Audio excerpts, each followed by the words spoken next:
Hello, my American Studies 140 students. This is Professor Donald R. Collins coming to you with the Week 6 lecture slash second half of Week 3 lecture, depending on whether you are in my regular DC Life Inside the Monument class or my Summer 2020 DC Life in the Monument class. Anyway, so today what we're going to talk about is education in DC. Now, depending on how you're doing this class, it's either a two-parter or a one-parter, but I'm combining both into one here in terms of this lecture. So, education in DC really falls along several fault lines around the major themes of DC, culturally and in terms of its overall history. I'm not covering the entire history of Washington, D.C. education. That's a course into itself, right? That could cover everything from private schools and the founding of private schools in D.C. going back to the late 19th century, the emergence of Georgetown University as one of the first universities, not only in the area, but in the entire United States in the 1780s and 90s and all of that. Most of what I'm focusing on in this particular frame is the period roughly between 1947 and last year, 2019, 2020 or so. And that really combines several themes. The segregation of the city, the desegregation of the city, white flight and suburbanization, the loss of middle class dollars and tax base between whites and middle class blacks in the 1950s, 60s, and 70s, the devolution of DC public schools into the state that it has been in pretty much for the last 50 or 60 years, the emergence of charter schools, and the emergence of chancellor appointed by the mayor in the early zeros and what that led to. Keep in mind, all of this is happening in a city that is considered one of the great places to go to school in if you're doing higher ed, in and around, right? If you include Baltimore, not just DC, the city, but Baltimore, Northern Virginia, and suburban Maryland, you have Johns Hopkins University in Baltimore, University of Maryland College Park, University of Maryland Baltimore County. You also have schools like George Washington University. Of course, there's Georgetown. Of course, there's AU. But there's also Howard University, considered the creme de la creme among historically black colleges and universities, in, not only in D.C., but the entire United States. Coppin State, Morgan State, Bowie State, all HBCUs in the area. There's also Hampton University, just 2.5 hours away in Tidewater region, Virginia. There's also George Mason University across the river in Fairfax County. There's also branches of the University of Virginia, which is in Charlottesville, but there are branches of that in Arlington County and Fairfax County in Virginia as well. And there's James Madison University. There's Catholic universities, Gallaudet, really the creme de la creme among universities that serve the deaf population in the United States. And yes, the term deaf is fine. The deaf community prefers the term deaf to hearing impaired, just so, for those who are going to emphasize political correctness. This is a great place to go to school for post-secondary and graduate and professional education, period. There are more lawyers here per capita than any city in the United States. And it's not just because lawyers move here, they're bred here. There's so many law schools here between Howard Law School, University of Maryland Law School, AU's Washington Law, Georgetown's Law School, GW's Law School. There are medical schools here. A lot of doctors coming out of this area as well, between GW and Georgetown and Howard and and a whole variety of other places. So great hotbed, but DC itself is considered relatively terrible school system, and there are reasons why, right? And these are historical, not long-term history, short-term. Prior to the 1950s, DC public schools is considered among the best public school systems in the entire United States. Not just among urban school centers, all school systems, right? Um, White DC between the, it was a segregated system to be sure, but between Durban High School and Armstrong High School, um, and Cardozo High School, in the black sections of DC, and Woodrow Wilson and other high schools, the white sections of DC. DC's graduates, generally speaking, could compete to go to college, for professional jobs, and so on and so forth. That changes as schools desegregate, and my lecture notes go over quite extensively, not to mention the reading you have from me from Chapter 4 of my book, Fear of a Black America, on DC public schools and the process of desegregation, over how rough and tumble that desegregation process was. I'm not going to I'm not going to go through and reiterate in detail all the things that are in there. There are just too many details. The Daisy Carr issue in terms of transferring of black students from black divisions to the white divisions and how that was struck down.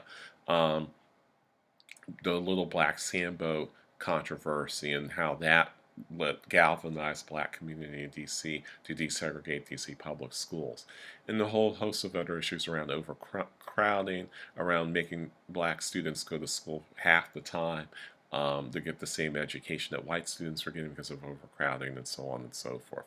It's all in there. I'm going to start here with what happens when with the Brown decision and the corresponding Bowling v. Sharp decision. Why is that separate from Brown decision that desegregates public schools? Because DC is a federal district and is not a state, so it has to be a different decision that's handled, and it's handled differently by the federal courts. But in essence, it's part of Brown. And so DC Public Schools is formally desegregated in 1954, May 17, 1954. DC Public School officials already have a plan in place to try to desegregate the schools gradually, but they desegregate on their own, primarily because of white flight. 50,000 whites leave DC in a year. In the decade in which 170,000 whites leave DC, 50,000 of them leave in a 12-month period or a 16-month period between the end of May of 1954 and the beginning of September of 1955. That's just a fact. There in my lecture notes. You can look it up if you want to look at statistics.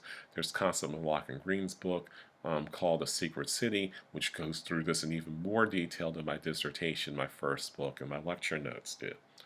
So that's what happens. That's literally racism as expressed through the moving of people's feet and the moving of people's housing and materials from one city to the suburbs of Montgomery County, Maryland, Fairfax County, Virginia, Prince George's County, Maryland at the time, Arlington County, Virginia, and the city of Alexandria. That leaves DC public schools minus with less and less of a tax base over time, particularly from its wealthier white residents as they keep leaving for the suburbs. But then when African American middle class starts moving to other parts of the city and then eventually out to the suburbs of places like Montgomery County and Prince George's County, Maryland, that decreases the tax base even further. Businesses leave with them. Then you throw in the riots and uprising of 1968. So there's just not enough money for a school system that is roughly the same size, but with a poor group of students going to those schools in terms of socioeconomics, and also a group of students that goes from basically being roughly 50% white and 50% African American to more than 94% African American by the 1970s. So you throw all that in, you throw the chaos of home rule in, you throw the racism in, and what you end up with is a mix of constant bickering and fighting at the leadership level between the chancellor of DC, or the several chancellors of DC public schools in the 60s and 70s, and the school board that's looking for quick fixes to a problem that wasn't even a problem until the second half of the 1950s, right? U.S. News and World Report basically comes out with a report in 1957 labeling D.C. public schools as among the worst schools in the United States. Mind you, this is just 2 years after desegregation, so it's a little premature.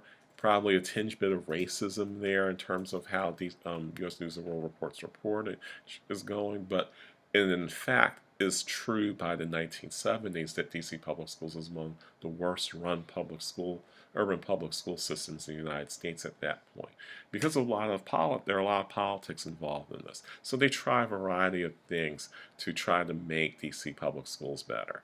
More diagnostic testing, greater investment early on in the earlier grades, uh, the flattening out of resources among teachers and transferring teachers to schools who are really good teachers so that they can work with students that are having problems, right? And by the late 70s and early 80s, you start to see test scores turn around. So for about a decade, 12 years or so, DC Public Schools is doing better. It's not doing great, but it's doing better than what it was doing through most of the 60s and early 70s. Then the crack epidemic hits DC in general, and so it also hits DC Public Schools with students who are traumatized by the violence that takes place as a result of the epidemic, as well as the addiction that takes place among parents and maybe even some cases among teachers in the midst of all of this.